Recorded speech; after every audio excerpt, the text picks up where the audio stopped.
Olá, meus irmãos, bom dia a todos. Mais uma vez, na vida devocional, com alegria, poder compartilhar com vocês a mensagem do Evangelho. Hoje nós seguimos ainda uma sériezinha, estamos no episódio 3, a respeito das boas novas do Natal. Não sobre a festividade, mas sim sobre o verdadeiro sentido do Natal. O intuito desses bate-papos, dessas devocionais, é o resgate do verdadeiro sentido que às vezes, por causa de tantas coisas, a gente acaba perdendo. E a devocional de hoje está no livro de Mateus, no capítulo 2, e eu quero ler com vocês alguns textos, vai até o verso 12. A palavra de Deus, estou usando a Bíblia NVI, e diz assim: depois que Jesus nasceu em Belém da Judéia, nos dias do rei Herodes, magos vindo do Oriente chegaram a Jerusalém e perguntaram: onde está o recém-nascido rei dos judeus? Vimos a sua estrela no Oriente e a viemos adorá-lo. Quando o rei Herodes ouviu isso, ficou perturbado, e com ele toda Jerusalém, tendo reunido todos os chefes dos sacerdotes do povo e os mestres da lei, perguntou-lhes onde deveria nascer o Cristo. E eles responderam: em Belém, da Judéia, pois assim escreveu o profeta. Mas tu, Belém, da terra de Judá, de forma alguma és a menor entre as principais cidades de Judá, pois de ti virá o líder, que, como pastor, conduzirá Israel, o meu povo. Então Herodes chamou os magos secretamente e informou-se com eles a respeito do tempo exato em que a estrela tinha aparecido. Enviou-os a Belém e disse: vão informar-se com exatidão sobre o menino. Logo que o encontraram, avisem-me, para que eu também vá adorá-lo. Depois de ouvirem o rei, eles seguiram o seu caminho, e a estrela que tinham visto no Oriente foi adiante deles, até que finalmente parou o lugar onde estava o menino. Quando tornaram a ver a estrela, encheram-se de júbilo. Ao entrarem na casa, viram o menino com Maria, sua mãe, e prostrando-se, adoraram. Então abriram seus tesouros e lhes deram presentes, ouro, incenso e mirra. O último verso diz assim: e tendo sido advertidos em sonho, para não voltarem a Herodes, retornaram para sua terra por outro caminho. A devocional de hoje tem como temática este episódio sobre as boas novas do Natal, episódio 3, a seguinte questão: aquilo que a gente segue afeta diretamente o nosso coração. E aí eu lanço uma pergunta: o que nós realmente temos seguido? O que nós temos acompanhado? O que nós temos olhado, observado e tentado ser? E como isso afeta o nosso coração? Nós buscamos informações o tempo todo, seguimos pessoas, usamos Instagrams para isso, Facebook para outras coisas, e a gente acaba, de algum jeito ou de outro, sendo influenciado por isso. A questão é: o que vocês têm seguido? Bom, quero responder essa questão da seguinte forma. Jonathan Edwards, certa vez, disse o seguinte: que o Evangelho foi feito para afetar os nossos corações, para modelá-lo, e os nossos corações, com todos esses afetos, mesmo que errados, procurando outros lugares, foi feito para buscar o Evangelho. Em outras palavras, a história do Natal foi feita para os nossos corações, para modelá-los, e os nossos corações foram feitos para buscar o verdadeiro sentido da história do Natal, que é Jesus Cristo, que nasceu, viveu, sofreu, morreu, para que nos substituísse e pudesse, então, trazer esperança aos nossos corações. O texto, por sua vez, ele começa, Mateus, escrevendo para os judeus, relatando algo incrível. Ele começa a dizer sobre a genealogia de Jesus, sobre a família dele, e se vocês olharem a família dele, a família de Jesus era um tanto quanto disfuncional, não tão diferente da nossa. Depois fala a respeito de Maria e a visita do anjo Gabriel, e logo passa para alguns visitantes diferentes. Bom, sobre esse primeiro ponto, quero dividir em 3 pontos, ok? Esse primeiro ponto, o Natal, Deus controla o universo todo e aponta para a verdadeira estrela da manhã, que é Jesus Cristo. O segundo ponto nosso, o Natal, ele significa uma ameaça para todos os tronos. E o terceiro e último ponto é que o Natal não é apenas para os cristãos, mas tem o seu aspecto missional até mesmo para os pagãos. Bom, primeiro ponto, quero começar relembrando algumas coisas. Primeiro, eu preciso dizer-lhes, e sinto muito em dizer-lhes, que os magos, eles não eram reis, e a gente às vezes costuma fazer o presépio colocando reis dentro do presépio, reis magos. Não eram reis, não eram 3, e não eram magos a respeito de magia.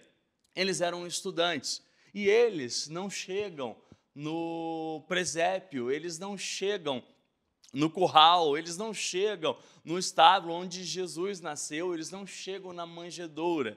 E todos os presépios que a gente vê na cerimônia de Natal ou nessa festa, nesse símbolo, os reis magos estão lá olhando para a manjedoura. Bom, isso está errado, a Bíblia não fala isso, você não vê nem os evangelhos, Mateus, Marcos, Lucas e João, mencionando que aqueles magos eram 3, eram reis e estavam no nascimento de Jesus. Deixa eu lhe explicar uma coisa. Provavelmente, eles, os reis, ou os magos, desculpa, é o costume, os magos, eles ouviram falar dessa profecia que Miqueias 5:2 já havia profetizado. Eles ouviram isso, talvez por meio de Daniel, Sadraque, Mesaque e Abidnego, pois estes magos, eles vieram do Oriente e foram até Jerusalém.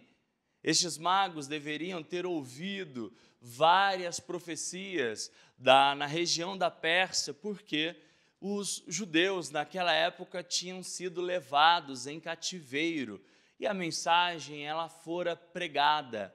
Os magos, por sua vez, eles não estavam seguindo a sua crendice, não estavam seguindo a religião persa, não estavam seguindo a religião do Oriente, eles estavam seguindo a palavra.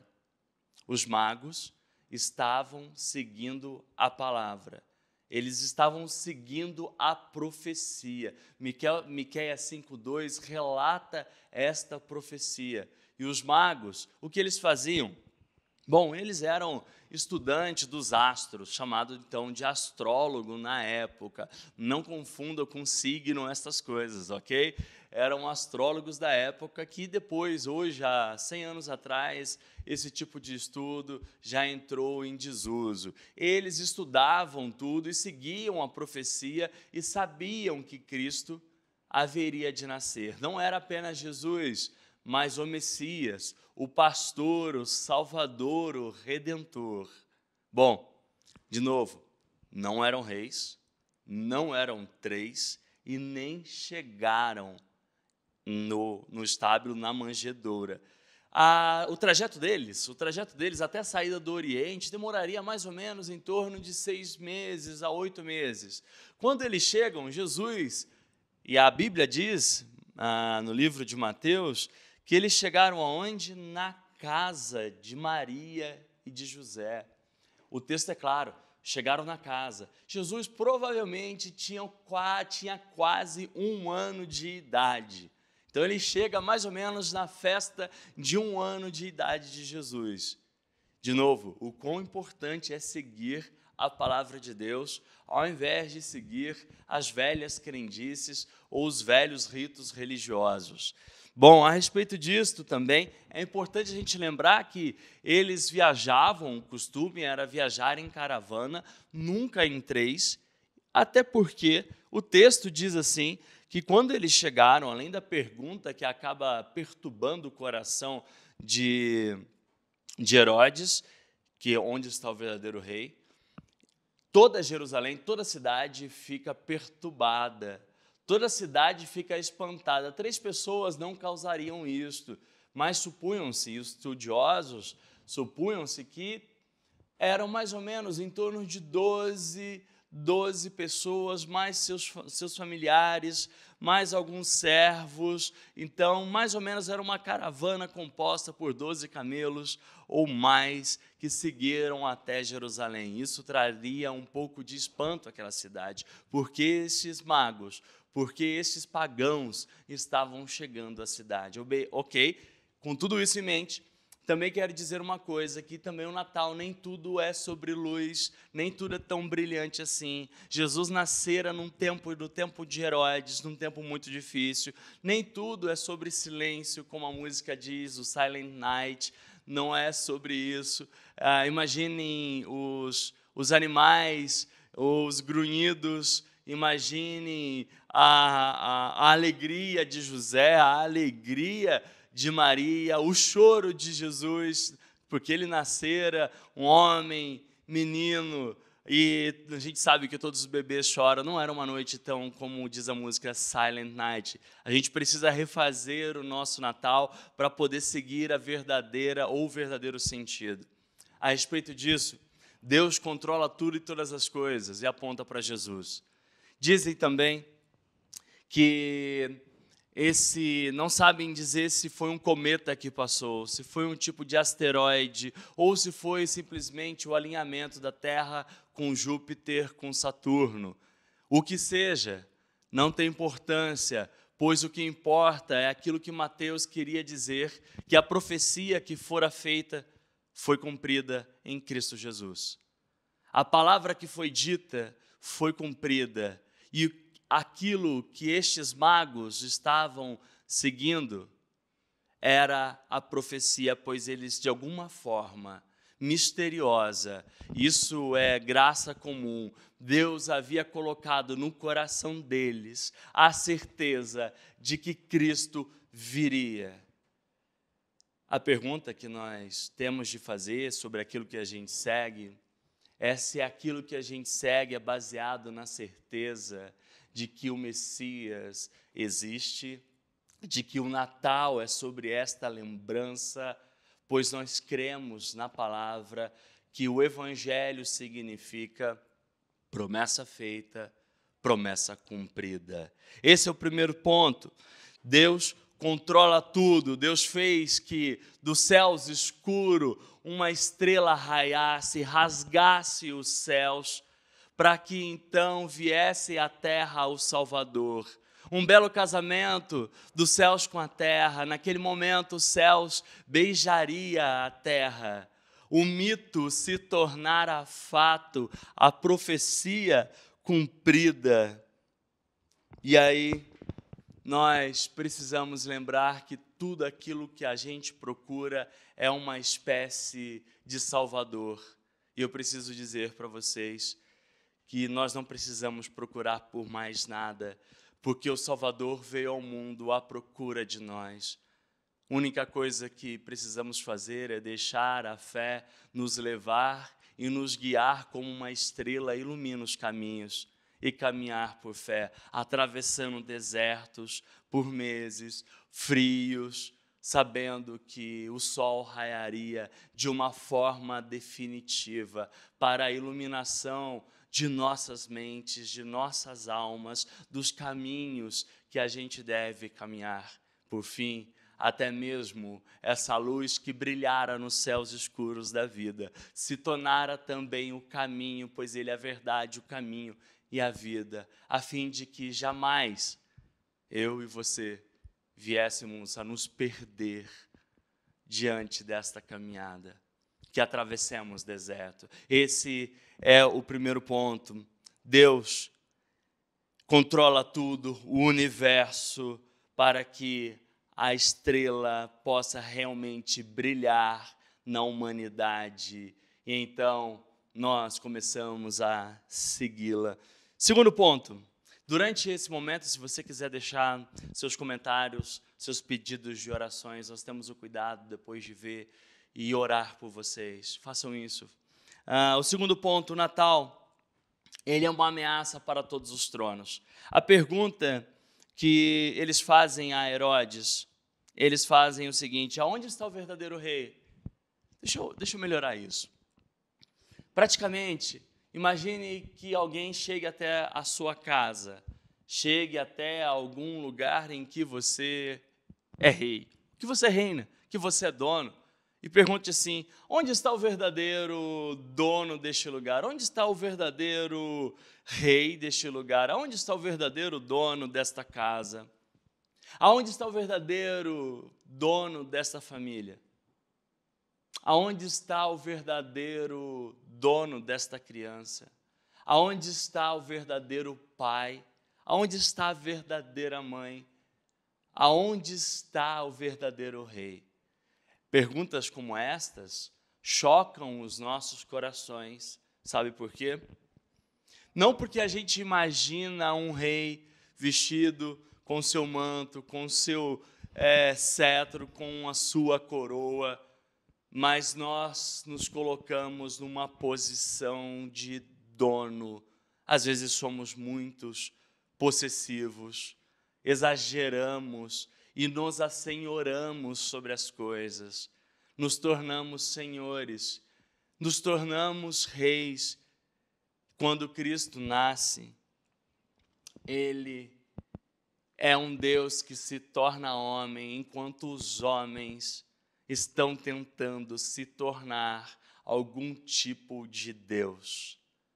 Quando Cristo nasce, Ele mostra a inversão, Deus mostra a inversão e coloca o mundo de ponta cabeça, dizendo que são os menores que aparecem como os grandes líderes e não os maiores, aqueles que proclamam. E se a gente olhar o Evangelho, Jesus vai dizer o seguinte: aquele que deseja o maior tem que servir. Aquele que deseja ser, então, o maior sempre será o último. Aquele que serve ou é o último, ele sempre será considerado como o maior. Deus coloca o mundo de ponta cabeça. Ele usa, isso é incrível, Ele usa as pessoas mais fracas da história. Deus usa, e o Natal a gente pode lembrar disso, que Deus usa as pessoas sem condições. Sabe por quê? Gabriel havia dito para Maria: porque para Deus nada é impossível. Nada é impossível para Deus. Olhemos para a história. Deus não usa o primogênito Caim. Deus não usa o primogênito Esaú. Antes disso, Deus não usa o primogênito Ismael. Deus usa Isaac. Deus não usa o primogênito Esaú. Deus usa o mentiroso Jacó. Deus não usa os irmãos mais velhos de Moisés. Deus usa Moisés. Deus não usa os irmãos mais velhos, até um pouco antes de Moisés, de José. Deus usa o caçula José. Deus não usa os irmãos mais velhos de Davi, mas Samuel ungiria Davi como rei. Deus usa o menor. Deus aniquila Golias. O trono de Deus em Cristo Jesus, sentado como Rei dos Reis, como diz em Filipenses 2, é uma ameaça a todo governo tirano, a todo exercício opressivo, de pais para com os filhos, de irmãos com irmãos, de maridos com esposas, esposas com maridos, esposas, mães com filhos, governos. O nascimento de Jesus é uma ameaça, é uma derrubada de todos os tronos que se proclamam rei e rei do universo. Por isso que a pergunta dos magos ofendera o coração de Herodes. E Mateus, ele, ungido pelo Santo Espírito de Deus, relata essa história, que esta pergunta, quando eles chegam e diz assim: olha, aonde está o verdadeiro rei? A reação de Herodes é o quê? Perturbação.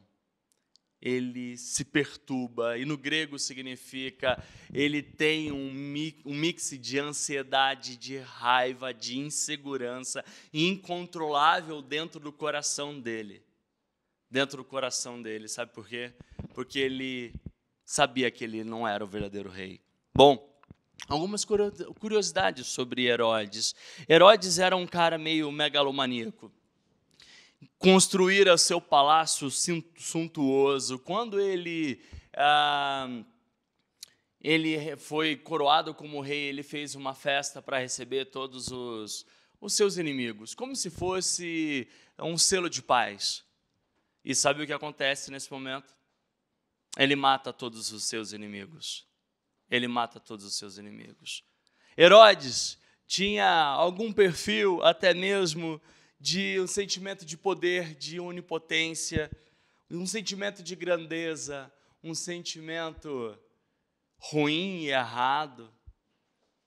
Herodes, ele construíra, por causa de um momento de seca, 10.000, poços que sustentariam 10.000 pessoas por 10 anos, mas ele construíra estas cisternas somente para ele. Ele achara uma forma de conservar a tâmara, de conservar o figo para a sobrevivência dele. E quando ele morre, sabe o que ele faz? Herodes assassina e manda assassinar, próximo de sua morte, todos os nobres. Sabe por quê? Porque ele queria que o mundo chorasse a sua morte, porque ele queria ser visto no mundo inteiro. Por fim, sabe quem era Herodes? Herodes era um religioso judeu que deixara a sua crença para poder seguir os padrões romanos. Roma sempre fazia isso. Quando Roma colonizava determinados lugares, alguns países, eles pegavam alguém mais fraco ali, ou até mesmo como líder, eles manipulavam e tornavam aquele representante do povo um líder romano, fazia a cabeça, mudava o coração. Herodes era esse cara que tinha deixado a sua crença e começou a seguir o padrão romano. Vejam, quem eram os pagãos, os magos? Eles eram pagãos, vindo da Pérsia, que tinham deixado as suas crenças para poder seguir a estrela, enquanto Herodes tinha deixado de seguir a estrela para poder seguir os padrões romanos. De novo, quem estamos seguindo? O que seguimos? O que seguimos? Que esse Natal, e aí a gente vai para o nosso terceiro ponto, a gente possa lembrar que nossos corações foram feitos para seguir Jesus Cristo e que Cristo, aquele que os magos haviam falado, ele é sim o verdadeiro rei deste mundo. Não Herodes, não nós, nem ninguém. É um livramento de toda a opressão em Cristo. E o nosso último ponto, e a gente vai terminar por aqui, é o seguinte. Bom, o Natal não é somente para os religiosos cristãos, mas o Natal é um convite para que pagãos, como os magos da Pérsia, possam vir e conhecer Cristo Jesus. Nesse terceiro ponto, eu quero dizer-lhes que o Natal é um convite para que sejamos missionais. O Natal é um convite para que preguemos o verdadeiro rei, o Rei dos Reis, o Senhor dos Senhores, que veio de uma cidadezinha de Belém, que viera de um cenário obscuro para brilhar para todo sempre. Essa luz ainda reluz, essa luz ainda ecoa. Diferente daquele ditado que nossos avós diziam, que nem tudo aquilo que reluz é ouro, Jesus, ele sim é o representante de todo o valor que existe no mundo, valor que a gente não consegue atribuir, pois aquilo que ele fez na cruz do Calvário satisfazendo a justiça divina, trazendo redenção aos nossos corações, corações duros como os nossos, corações duros como os dos pagãos. Isso não tem preço, a gente não sabe o valor da cruz. Talvez um dia lá nos céus nós saberemos. Nesse terceiro ponto, eu quero contar-lhes uma história. Bom, em 2016 foi descoberto uma coisa incrível, que o girassol segue o sol. Ok, talvez não seja tão incrível assim, a gente já sabe dessa história, a gente soube sempre disso, mas o que eles descobriram é que dentro do girassol existe um tipo de ciclo circadiano que faz com que os girassóis, que fazem com que eles possam seguir o sol. E sabe quais girassóis seguem o sol? Essa foi a descoberta. Eram os girassóis mais novos, porque eles precisam se desenvolver e precisam crescer. Logo, quando eles nascem virado para o leste, que é onde o sol nasce, e eles seguem todo o trajeto do sol, para que eles possam crescer, para que eles possam se nutrir, para que eles possam se desenvolver. Neste momento do crescimento e do segmento, do seguir do sol, eles atraem mais insetos, mais abelhas, que são responsáveis pela polinização, para que haja um maior crescimento de girassóis, para que eles possam reproduzir. Isso é incrível. E sabe qual é a parte mais incrível? Isso saiu numa revista chamada Science, na Califórnia, que quando eles envelhecem, eles ficam parados para o leste, contemplando a beleza do sol. Eles não mais movem, eles ficam diretamente olhando para o nascer do sol todos os dias, depois das noites mais gélidas. Eles sabem porque eles permanecem, de alguma forma, olhando para o sol. O que eu quero dizer com isso? Eu quero dizer com isso que o Natal é para que a gente possa, e todos nós, pagãos, descrentes, crentes, religiosos, a gente possa abandonar tudo e todas as coisas e seguir o sol. Lembra da primeira pergunta? Quem é que estamos seguindo? Deixa eu recapitular o primeiro ponto. Os magos seguiram a luz, a estrela de Belém. Herodes deixou a sua religião para poder seguir o padrão de Roma. Nós, nesse Natal, somos convidados para sermos como girassóis, seguindo a verdadeira estrela da manhã. Aí nós vemos, no final, e finalizo aqui, que os magos se ajoelharam diante de Jesus. Lá eles declararam que toda a sabedoria humana é insuficiente, é superficial, que tem data marcada, e que Jesus era aquele que deveria receber a verdadeira adoração. Então eles adoram. A verdadeira humildade, então, a verdadeira humilhação, eles se humilham e se ajoelham. A verdadeira alegria, eles se alegram. O verdadeiro doar, a generosidade, eles doam tudo aquilo que eles tinham. Ouro, prata, mirra. Eles doam tudo, tudo, tudo. E aí fica para a gente um alerta. O que eu estou seguindo? Fica para a gente um consolo que o Natal é para todos. E fica para a gente um desafio, que o Natal é um verdadeiro momento para a gente poder pregar o Evangelho, não só para os pobres, porque no Natal a gente lembra daqueles que sofrem com a ausência de comidas, brinquedos, entre outras coisas, mas também é um momento de pregar para os ricos da época e da era, assim como os magos. Fica o desafio para a gente pregar o Evangelho para os pagãos, para aqueles que têm posse, a fim de que todos possam conhecer que Jesus Cristo é a estrela da manhã. Quero orar. Pai, obrigado por esse momento em que compartilhamos da sua mensagem. Abençoe todos aqueles que estão nos acompanhando, para que eles possam perceber o verdadeiro sentido do Natal. Que o Senhor alerte a quem deva alertar, que o Senhor console a quem deva consolar, que o Senhor inspire e faça com que eles aceitem esse desafio missional a respeito do Natal. Abençoe a todos no nome de Jesus. Amém. Que Deus abençoe a todos vocês e que todos tenham um Natal, um verdadeiro Natal, um real Natal, que é sobre Cristo Jesus, o Rei dos Reis. Obrigado.